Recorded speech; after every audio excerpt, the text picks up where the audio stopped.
I just saw Wonder Woman 1984, and I will start by saying what I liked about the movie. And one of the things I really liked about it from a plot construction, narrative perspective, is this movie deals a lot with desire and need and wanting success. You know, what do you want? What do you long for?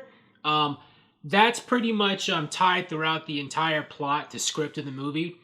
I feel really well because it pretty much drives like all the main characters, really. Everything that they're doing in this movie comes from, something they're hoping or desiring for. And sometimes they're willing to do bad things to get those things, right? Even Wonder Woman herself is just willing to put a lot of stuff aside to get what she wants. And that ties into another part of this that, there's no shortcut to success or what you want. You've got to work for it, or you have to understand the sacrifices to get what you want.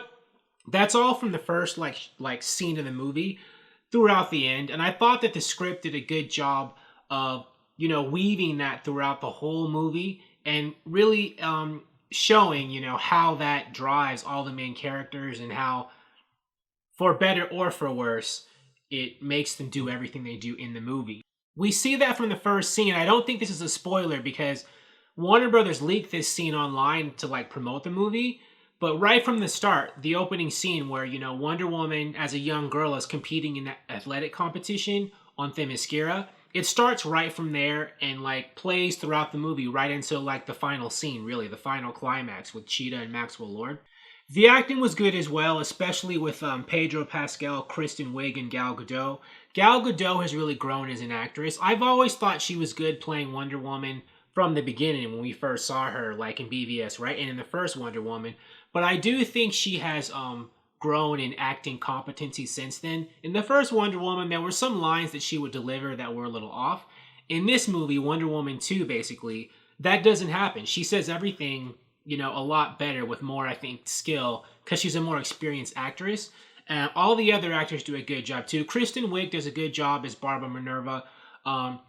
Wanting more. She has a lot of jealousy and insecurities, and she wants to overcome those insecurities by doing, her way of overcoming that and manifesting her confidence is by doing a bit too much and doing bad things. Same thing with Maxwell Lord, right? Both Maxwell Lord and Barbara Minerva's characters, I felt their motivation as villains, I thought was really well done in the script. And you could see where each of these people were coming from by the time the movie ended. Visually, the movie had some great iconic images of Wonder Woman, presenting her in her full glory. There were a lot of really colorful, bold hero shots of, Wonder Woman in action.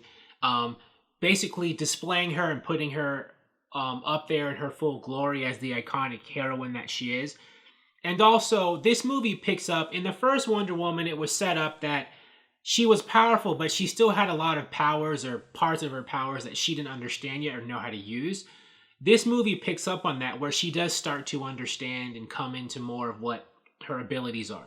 She does start to hone and master some of the some parts of her powers that she didn't know how before. And we get to, that's tied into some of this bold imagery. I'm not going to give much of it away, but this movie does show Wonder Woman's evolution as a demigoddess in her power levels. The first half of the movie, the first hour of the movie really pays homage to the old classic superhero movies, or I guess at the birth of modern superhero movies, which was those 1980s Richard Donner Superman movies. And you don't just see that because this movie takes place in the 80s. It's just the way things are shot, a lot of the musical choices. It has a lot of bold, coloring and kind of bombastic action choreography. And, this kind of imagery that does make you think of those old, Christopher Reeve superhero movies. Which does tie into maybe some of the bad things about the movie, right? Even though this movie pays homage to those old movies, I do feel like a lot of times, sometimes early in the movie, it comes off as a bit cheesy. And I don't think it's just because this movie, it's not just because they choose, the old Richard Donner movies. I felt like just the way things were choreographed, it felt very wonky, right? You could tell and see some of the wire work and some of the ways that Wonder Woman and other people would do things just did seem over the top, right? You could compare this to when Bryan Singer did Superman Returns, which was an homage, and also another homage to those old Richard Donner Superman movies. The action in that movie didn't look cheesy, even though they still tried to honor those old movies. So in here, they weren't able to honor the old 80s movies without being cheesy at times, which I found weird. And that's one of the things that I thought was just weird about the movie, or off about the movie. And you saw this chiefly in the action scenes, right? Like, the action scenes just look kind of just too over the top at times in the way things were done. Now, I've seen people criticize like the Cheetah versus Wonder Woman battles or action, but I actually thought those were fine. I thought we got to see enough of that. Like, there is a final act confrontation with the Cheetah, and from what I'd seen like people say online, I thought it would be like, 30 seconds or whatever, but it was actually longer than that. They actually did go at it for, quite a bit of time in the last part of the movie, but I would have liked to see more of that. And that ties into the fact that this movie could have used, I think, more action throughout. We only get a few I guess a few action scenes, but I felt that because this is supposed to be like a huge superhero extravaganza, I thought we should have gotten more action, and it should have been longer at some points. The little level we got was nice, but I would have liked to see more, and I would have liked to see it not be as cheesily executed like it was in the beginning of the film.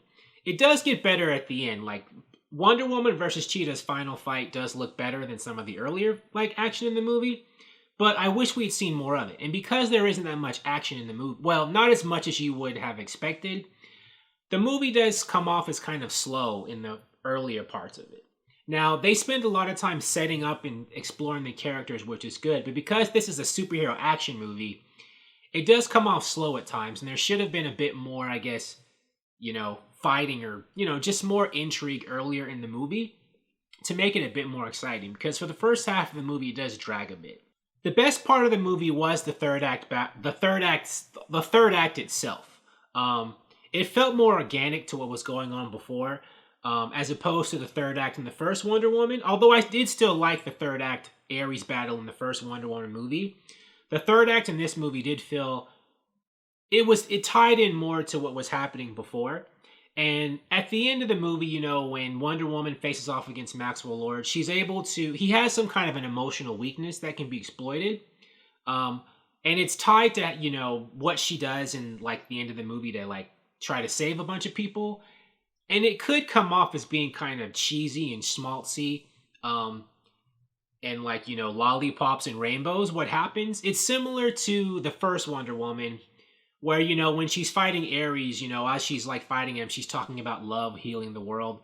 But I felt that it still worked in this movie, because this movie has a bunch of people doing stuff, basically, they're just wishing for things and it's happening. So if that's, the universe we're dealing with, this kind of potentially emotionally cheesy climax works because it's a plot where people are touching a wishing stone and thinking of things and it happens. So technically I felt this worked and it didn't bother me at all, but there might be some people who might be turned off and feel that, Wonder Woman's final act speech and what's happening at the time might be a little bit too eye-rolling. It depends on what kind of person you are. It didn't bother me, but there are some people who might be like, oh really? So, it's going to depend on you and what you think. All in all, I thought Wonder Woman 1984 was a good movie with good life lessons and good acting performances.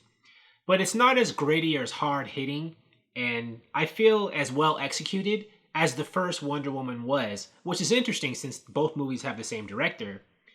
And I felt it could have used more action that was more realistically executed at points, at certain times. Sometimes the action was fine, but there were other times when I was like, I don't know about that. I still recommend it, but it may not be the huge superhero blockbuster extravaganza you were hoping for. Thank you for watching. If you like this video, please like it on YouTube and subscribe to the channel because I appreciate your viewership, and I'll talk to you soon. Bye.